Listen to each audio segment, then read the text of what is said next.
प्रिय बंधुओं, सादर नमस्ते। हिंदी में प्रसिद्ध लोकोक्ति है, जो डरा सो मरा। इसकी जानकारी होते हुए भी लोग डरते क्यों हैं? डर पैदा कैसे होता है और भय से छुटकारा पाने के लिए क्या उपाय हैं? आइए विचार करें। मन के जिस भाव से किसी संकट के आने की या कुछ खोने की शंका होती है, उसे डर कहते हैं। मनुष्य जब जंगलों में रहता था, तब उसे हिंसक पशुओं से भय होता था। वह बस्ती बनाकर रहने लगा तो प्राकृतिक प्रकोपों से बस्ती के उजड़ जाने का भय उसे सताता था।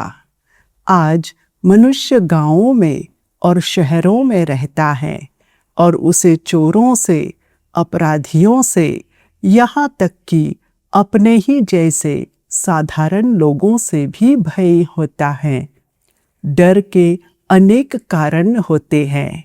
एक लड़का रोज सुबह पैदल चलकर स्कूल जाता था और शाम को पैदल चलकर घर लौटता था। एक दिन शाम को वह स्कूल से घर लौटने लगा तो उसके एक मित्र ने उससे कहा, देखो, तुम जिस रास्ते से घर लौट रहे हो, उस रास्ते में एक ऐसा घर है जो बहुत सालों से बंद है और उस सूने घर में भूत रहता है। अगर तुम उस घर के सामने से गुजरोगे तो भूत तुम्हारे साथ कुछ भी कर सकता है। बेहतर है कि तुम कोई दूसरा रास्ता पकड़ लो। इस प्रकार तुम भूत से बच जाओगे। यह सुनकर लड़का बोला, मित्र, तुमसे पहले कई दोस्तों ने मुझे उस सूने घर के बारे में और उसमें रहने वाले भूत के बारे में बताया था। पिछले 5 वर्षों से मैं रोज सुबह शाम उसी घर के सामने से गुजरता हूँ। आज तक मुझे कुछ नहीं हुआ और मुझे विश्वास है कि आगे भी कुछ नहीं होगा।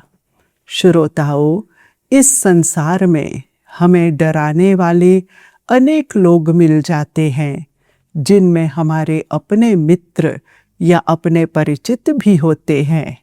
इसीलिए वेद मंत्र द्वारा प्रार्थना की जाती है, अभयम मित्रात् दभयम अमित्रात्, अभयम ज्ञातात् दभयम परोक्षात्, अभयम नक्तम अभयम दीवानः सर्वा आशा मम मित्रम भवन्तु। हे प्रभु, जो हमारे मित्र हैं और जो हमारे मित्र नहीं हैं, जिन्हें हम जानते हैं और जिन्हें हम नहीं जानते, उन सब से हमें कोई भय न हो। दिन में और रात में हम निर्भीक रहें और सभी दिशाओं से हम अभय रहें। जीवन में अनेक ऐसी परिस्थितियां उत्पन्न होती हैं जो हमें डरा देती हैं। खतरा देखकर डर जाना स्वाभाविक है, परंतु डर को चुनौती देना भी जरूरी है।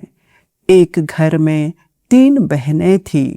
बड़ी बहन की शादी हुई तो वैवाहिक जीवन में कुछ समस्याएं होने लगी और 2 साल बाद उसका विवाह टूट गया। दूसरी बहन ने यह देखा तो वह घबरा गई और उसने विवाह न करने का निर्णय लिया। तीसरी बहन भी थोड़ी घबराई, परंतु उसने सोचा कि जीवन में खतरा मोल लेना ही होता है, क्यों न एक कोशिश की जाए, और उसने विवाह किया। सौभाग्य से उसे वैवाहिक जीवन का सुख मिला। अगर वह डरी रहती तो अपने आप को बांध देती। डर जहाँ समाप्त होता है, वहीं से मनुष्य जीना आरंभ करता है। इसीलिए आचार्य चाणक्य कहते हैं, डर पर विजय पाने वाला सबसे बड़ा विजयी होता है। महर्षि दयानंद को जब बार बार जहर दिया जाने लगा, तब उसके एक अनुयायी ने उनसे पूछा, स्वामी जी, आपको जान से मारने की कोशिश की जा रही है, क्या आपको डर नहीं लगता?